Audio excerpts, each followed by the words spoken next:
Hi friends, it's Dana here. Today is my brother-in-law John's birthday, and John is a charter fishing boat captain in the Gulf of Mexico. He lives in South Florida, and he's very talented at what he does. He catches these ginormous fish called tarpon, and it looks really fun. I've never done it because the one time I went out fishing with John, we found a pod of dolphins, and I found out that I really like dolphins, and we spent the whole morning just kind of playing with the dolphins. And so we didn't get much fishing in, but I know my husband has gone fishing with him many times, and he is fantastic at what he does. And I just think he's really going to enjoy this book today called The Three Little Bass and the Big Bad Gar. It's by James Miller, and it's illustrated by Taft Miller. So here we go.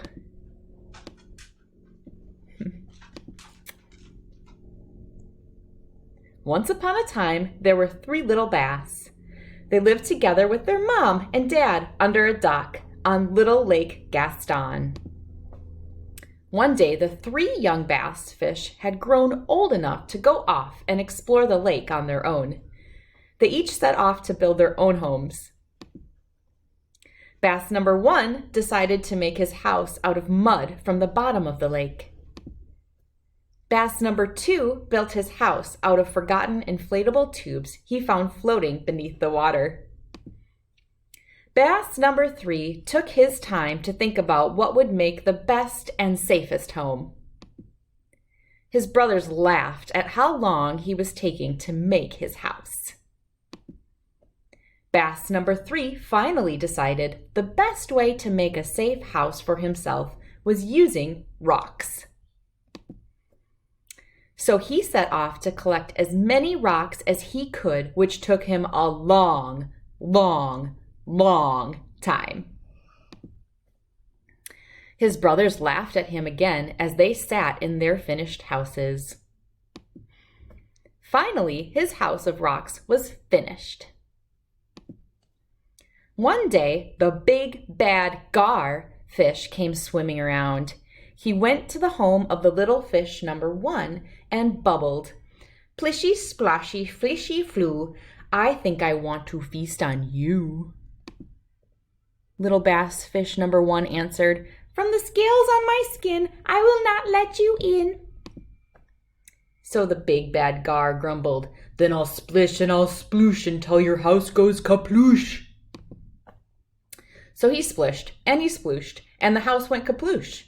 And the Big Bad Gar ate little bass number one.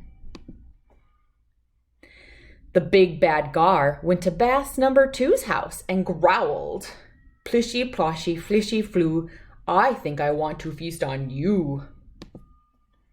Little bass fish number two answered, "From the scales on my skin, I will not let you in." So the Big Bad Gar grumbled, "Then I'll splish and I'll sploosh until your house goes kaploosh." So he splished and he splooshed, and the house went kaploosh. And the Big Bad Gar ate little bass number two. Then the Big Bad Gar came to bass number three's house and said, "Plishy, splashy, splishly, blue. I think I want to feast on you." Little bass number three said, "From the scales on my skin, I will not let you in." So the Big Bad Gar grumbled, "Then I'll splish and I'll sploosh until your house goes kasploosh." So he splished and he splooshed and he splished and he splooshed, but the house did not go kasploosh. The Big Bad Gar grumbled, "Plishy, ploshy, plin. I will find a way in." And he swam away in a huff. Little bass number three came up with a plan. Floating nearby was a fisherman's hook with a tasty worm dangling from it. Carefully, little bass number three pulled the fishing line down into his chimney and waited. Soon the Big Bad Gar came back and swam up to the chimney and said, "Aha! I told you I would find a way. I am going to eat you today.